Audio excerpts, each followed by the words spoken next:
People have been sued because they refused to contribute in some way to a same-sex wedding, a wedding photographer in New Mexico, for example.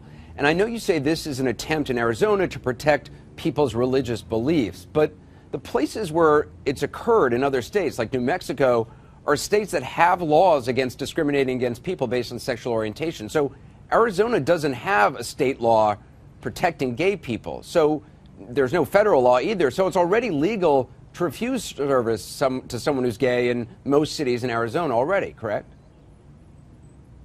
Well, the bottom line for us and those who voted for it, and it was a majority in both chambers, is it's as basic as religious freedom.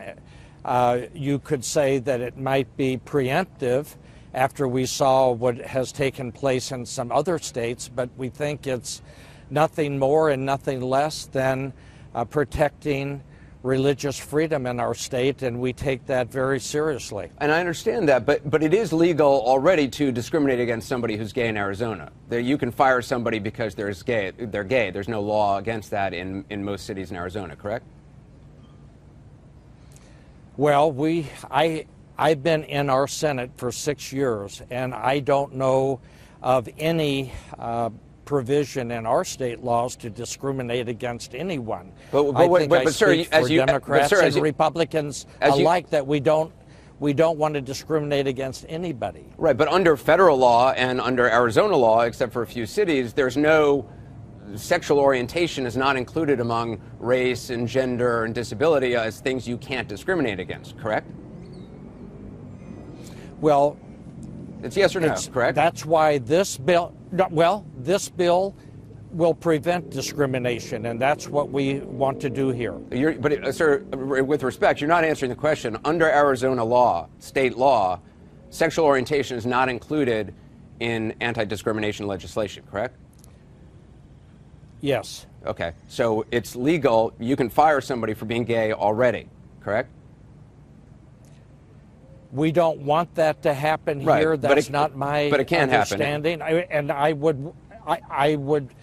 don't know of anybody that would advocate that or stand for it. Okay, but under this law, you say it's all about protecting people of faith in Arizona. Can you give me a specific example of someone in Arizona who's been forced to do something against their religious belief or successfully sued because of their faith? Again, I think if anything, this bill is preemptive to protect priests. You can't give me one example of this actually happening. No, I can't. But we've seen it in other states, and we don't want it to happen here. But it's happened in other states that have laws protecting gay people specifically. That's what this bill is all about. And in Arizona, they don't have laws protecting gay people, so it can't happen in Arizona. Well, sir, the bottom line is this is not a discrimination bill. This is a religious freedom bill. We want to protect religious freedom here. But you can't cite one example where religious freedom is under attack in Arizona. Not now, no, but how about tomorrow? Well, I don't understand what that means.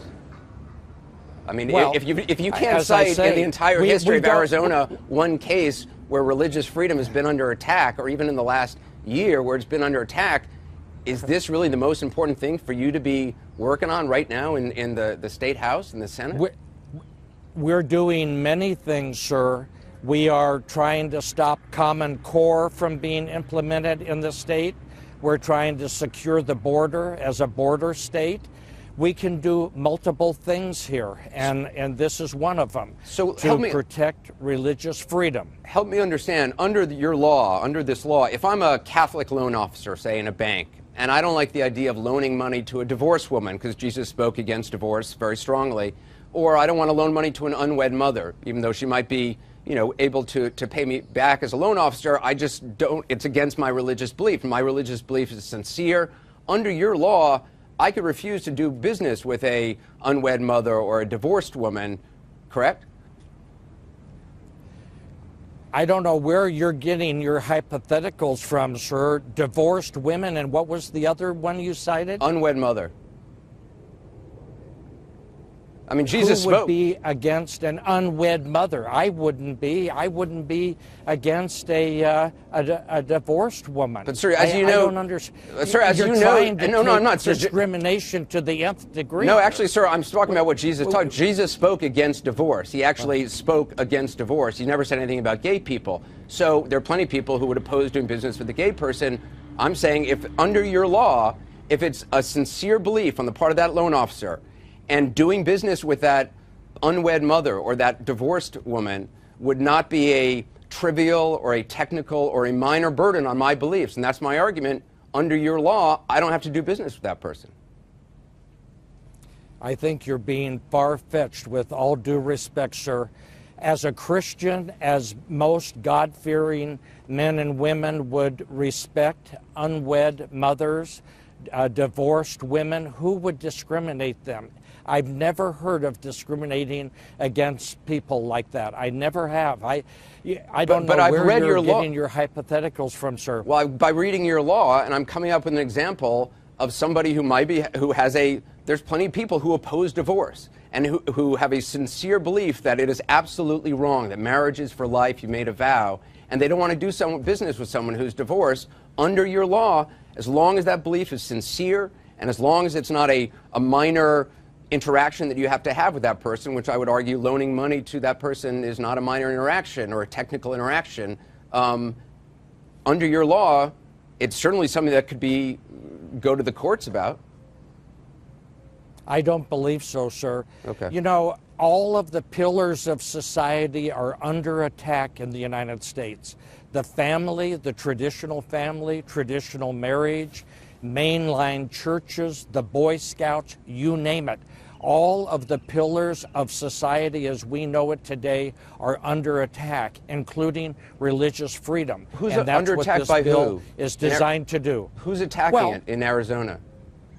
Well, it's throughout the country. Right. We had a ballot measure a few years ago to define marriage as between one man and one woman. It was a coalition of Catholics, evangelicals, and Mormons, and it passed, and that is now part of our Constitution. Right. We want to protect traditional marriage. Right. So again, no florist in Arizona is going to be forced to participate in a gay wedding because A, you don't have gay weddings in Arizona, and you're not going to anytime soon, and B, under Arizona law, it's okay to discriminate against a gay person and refuse them service already.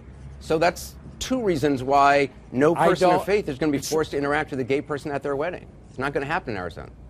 With all due respect, sir, I don't know of anybody in Arizona that would discriminate against a fellow human being.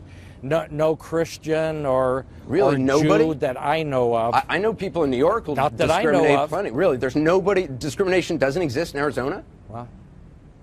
Well, maybe you ought to move to Arizona. We're more people-friendly here, apparently.